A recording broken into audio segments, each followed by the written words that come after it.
Tabia kwamba kuna watu wakija katika vyeo kama hivi wanachukulia ni poa poa.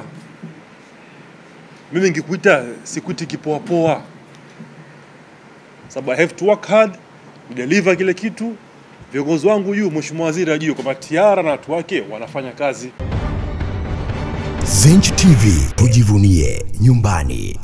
Msajili wa hazina Zanzibar Wahid Mohamed Ibrahim Sanya ameonyesha uwezo mkubwa wa utendaji baada ya ukusanyaji wa mapato kuongezeka kutoka 30% mpaka 76 tangu kuanzishwa ofisi hiyo na Rais wa Zanzibar Dr. Hussein Ali Mwinyi. Hayo yameelezwa na mwanasiasa mkongwe na mbunge wa zamani jimbo la Kikwajuni Bwana Parmok Singh Hugan alipokuwa akizungumzia umuhimu wa uwazi katika zabuni za midada ya serikali. Niseme hivi, unajua haya masuala kuuza na kununua serikalini kunakuwa na elimu maalum ambayo inaitwa procurement, na kuna sheria maalum ya Procurement Act hizi. Kuna taratibu zake. Na kwa kweli hii sehemu hii kwa kweli nafikiria isimamiwe vizuri, kwa sababu kuna michezo mingi ambayo si mizuri inachezwa katika mipango hii. Hivi karibuni naona kuna mtoto ndugu yetu, mtoto wetu anaitwa Wahid Sanya. Kwa kweli kwa muda mfupi kaonyesha kazi nzuri ambayo kaifanya, na kwa muda mfupi tu mapato yamepanda kutoka 30% na kukaribia kufika 80%.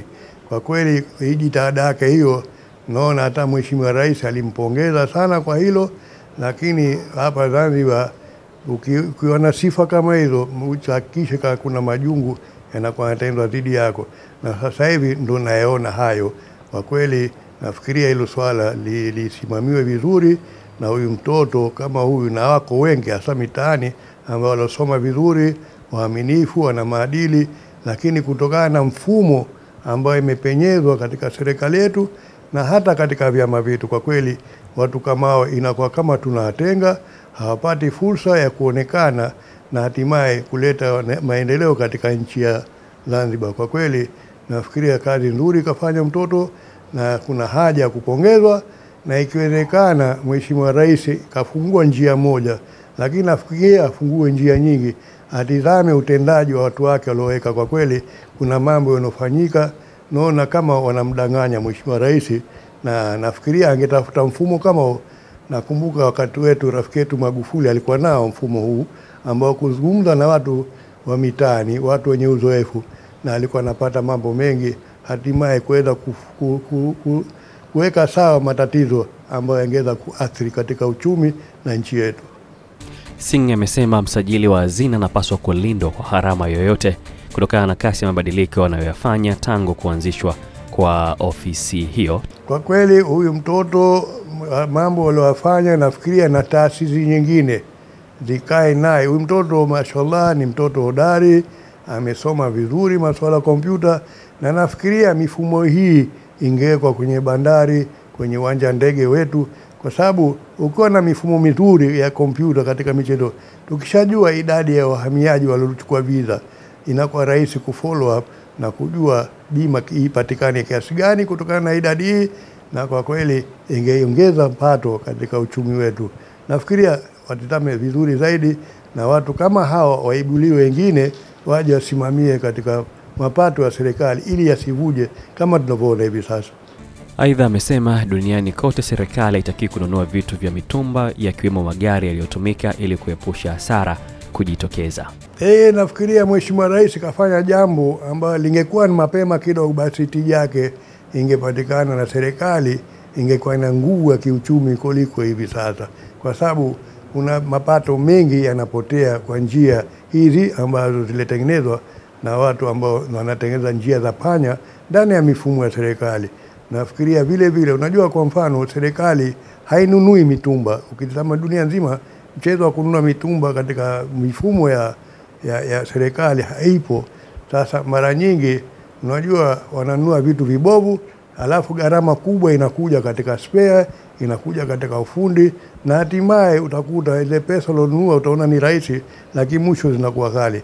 Kwa hivyo nafikiria na hilo litizame, na kuanzia sasa hivi kwa kuwa uchumi unakuwa, serikali isijikite katika mitumba, ijikite katika vitu hivyo, na hivi vitu vina shelf life yake. Wewe unaweza kuona gari nzima lakini muda wake ushakuisha katika serikali. Kwa hiyo mara nyingi zinakuwa phased out, alafu baadaye serikali inaingiza vyombo vipya zaidi ambavyo kuleta ufanisi na hatimaye kuweza kuleta mapato mazuri katika mifumo yetu. Kizungumzia umuhimu wa viongozi wa kitaifa kukutana na wananchi kusikiliza kero zao, amesema ni muhimu ili kutatua kero za kwa muda muafaka. Mara nyingi mtu mkweli anapigwa vita. Kwa kweli hili ni tatizo la muda mrefu hasa hapa kwetu visiwani.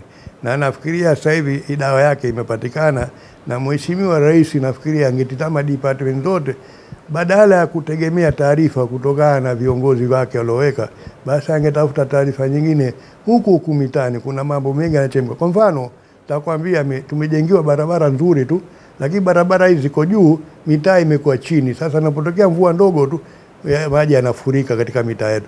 Kwa kweli hili linamharibia Mheshimiwa Rais uzuri wake, linatoa dosari kama hiyo. Ndio nafikiria angefumua mifumo ili apate taarifa ziada na ajue hali halisi huku mitaani kukoje. Maana tunasikia uchumi umekuwa, lakini kukua kwa uchumi tunaona ziki ya watu mitaani, ziki ya vyakula kupanda bei. Tunaona watu mlo badala kula mara 3 kwa siku wanakula mara moja. Kwa fikiria kuna kazi ifanywe, apekue zaidi na atazame tunakosea wapi. Ofisi ya msajili wa hazina Zanzibar imeibua mjadala mkubwa kutokana na mabadiliko ya utendaji yanayojitokeza, ikiwemo vitu chakavu vya serikali kuuzwa kwa wakati. Zenj TV, tujivunie nyumbani.